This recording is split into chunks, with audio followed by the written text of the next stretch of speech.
రేణుకాస్వామి హత్య కేసులో Kannada challenging star Darshan తూగుదీపకు సంబంధించిన సంచలన విషయాలు ఒక్కొక్కటిగా వెలుగులోకి వస్తున్నాయి. తాజాగా దర్శన్ వినియోగించిన లోఫర్ షూస్ ని ఆయన భార్య విజయలక్ష్మి ఫ్లాట్ వద్ద గుర్తించారు. వీటినే హత్య సమయంలో అతడు వినియోగించాడు. వీటి రికవరీతో కేసులో కీలకమైన ఆధారాలను పోలీసులు దక్కించుకున్నట్టయింది. మర్డర్ తర్వాతి రోజు జూన్ 9 తెల్లవారుజామున రేణుకాస్వామి మృతదేహాన్ని పడేసి హోస్కెరహల్లిలోని భార్య విజయలక్ష్మి ఫ్లాట్కు దర్శన్ చేరుకున్నాడు. అక్కడి నుంచి మైసూర్ బయలుదేరే ముందు ఇంట్లో పూజలు చేశాడు. ఈ నేపథ్యంలో ఆమెకు కూడా పోలీసులు సమన్లు జారీ చేసి 5 గంటల పాటు విచారించారు.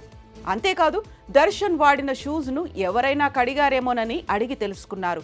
ఈ మర్డర్ తర్వాత కొన్ని దుస్తులు, ఫుట్వేర్ను దర్శన్ కాస్ట్యూమ్ అసిస్టెంట్ రాజు తెచ్చి విజయలక్ష్మికి ఇచ్చినట్లు పోలీసుల విచారణలో తేలింది. ఈ కేసులో ఆమెను సాక్షిగా పోలీసులు భావించే అవకాశాలున్నాయి. రేణుకాస్వామి హత్య కేసులో దర్శన్ ఫ్యాన్ క్లబ్లోని వారు కీలక పాత్ర పోషించడంతో ఇప్పుడు పోలీసుల కన్ను వారిపై పడింది.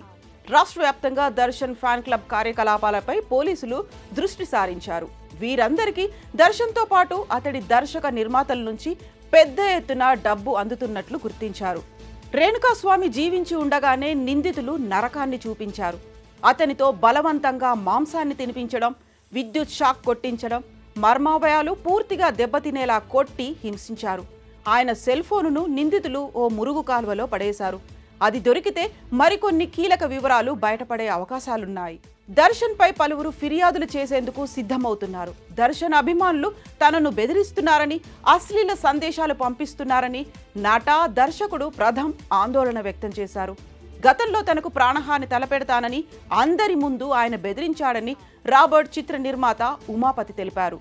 సామాజిక మాధ్యమాల్లో బెదిరింపులకు పాల్పడుతున్న దర్శన్ అభిమానులపైన కేసులు నమోదు చేసి విచారణ చేపడతామని పోలీసులు హెచ్చరిస్తున్నారు. రేణుకాస్వామి హత్య కేసులో ప్రత్యేక పబ్లిక్ ప్రాసిక్యూటర్ ప్రసన్న కుమార్ను మార్చాలని ఎటువంటి ఒత్తిళ్లు రాలేదని ముఖ్యమంత్రి సిద్ధరామయ్య అన్నారు. కొందరు ఉద్దేశపూర్వకంగా వదంతులు సృష్టిస్తున్నారని ఆరోపించారు. ఇప్పటి వరకు ఈ కేసులో 118 మంది సాక్షులను విచారించారు. మర్డర్ కేసులో తన పేరు నమోదు కాకుండా ప్రదూష్ అనే నిందితుడికి దర్శన్ ఇచ్చిన 30 లక్షల నగదును గిరినగర్లో పోలీసులు స్వాధీనం చేసుకున్నారు.